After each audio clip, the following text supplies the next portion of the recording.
पुरानी हवेली की आत्मा। ये कहानी है एक छोटे से गांव की जिसका नाम था श्यामनगर। इस गांव में एक बहुत ही पुरानी और बड़ी हवेली थी जिसे लोग श्याम हवेली के नाम से जानते थे। हवेली की खूबसूरती के पीछे एक भयानक रहस्य था। लोग कहते थे कि वहां एक आत्मा का वास था। कहा जाता था कि जब भी किसी ने हवेली में रात बिताने की कोशिश की, उसने अपनी जिंदगी खो दी या पागल हो गए। गांव वालों का मानना था कि श्याम हवेली में एक पुरानी रानी की आत्मा भटकती है, जिसने उस जगह पर किसी अनजान कारण से अपनी जान दे दी थी। इस रहस्य ने सभी को डरा रखा था और कोई भी वहां जाने की हिम्मत नहीं करता था। एक दिन गांव में एक नवयुवक जिसका नाम रवि था आया। रवि ने पुरानी कहानियां और अफवाहों को कभी गंभीरता से नहीं लिया। जब उसने श्याम हवेली के बारे में सुना तो उसने सोचा कि यह सब झूठ है और उसने निर्णय लिया कि वह उस हवेली में एक रात बिताकर गांव वालों को साबित करेगा कि यह सब सिर्फ कहानियां हैं। गांव के बुजुर्गों ने उसे समझाने की कोशिश की, लेकिन रवि ने उनकी बातों को नजरअंदाज कर दिया। एक शाम रवि अपने कुछ जरूरी सामान लेकर हवेली के लिए निकल पड़ा।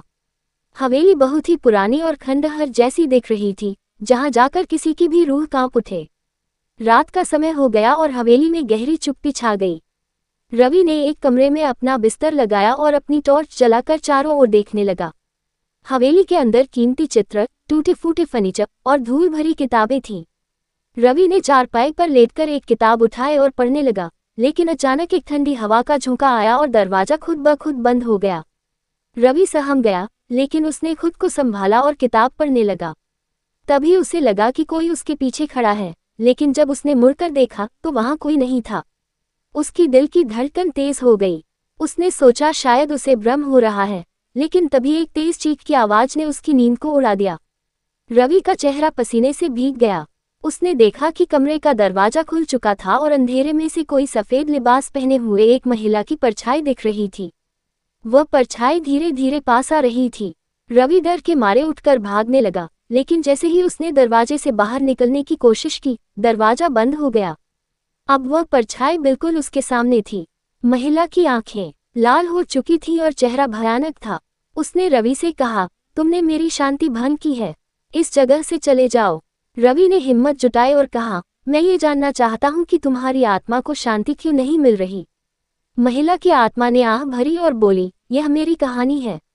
मैं रानी श्यामा हूँ। मेरे पति ने मुझे यहाँ बंद कर दिया था और मैं भूख और प्यास से मर गई थी। मेरी आत्मा को शांति नहीं मिली क्योंकि मेरा अंतिम संस्कार नहीं किया गया। रवि ने वादा किया कि वह उसकी आत्मा को शांति दिलाने के लिए उसका अंतिम संस्कार पूरे विधि विधान से करेगा। महिला की आत्मा ने उसकी बात मानी और गायब हो गई। अगली सुबह रवि ने गांव वालों को सब कुछ बताया और सभी ने मिलकर रानी श्यामा का अंतिम संस्कार किया। उस रात के बाद कोई भी भूतिया घटना नहीं घटी और हवेली अब एक शांतिपूर्ण जगह बन गई। रवि की बहादुरी से गांव वालों ने उसे सम्मानित किया और श्याम हवेली अब गांव का एक महत्वपूर्ण हिस्सा बन गई, जहां लोग बिना डर के जाया करते थे। इस प्रकार रवि ने अपनी हिम्मत और समझदारी से न केवल अपने डर को हराया, बल्कि एक निर्दोष आत्मा को भी शांति दिलाई। ये कहानी हमें सिखाती है कि हमें सबसे बड़ी चुनौतियों का सामना बहादुरी और बुद्धिमानी से करना चाहिए।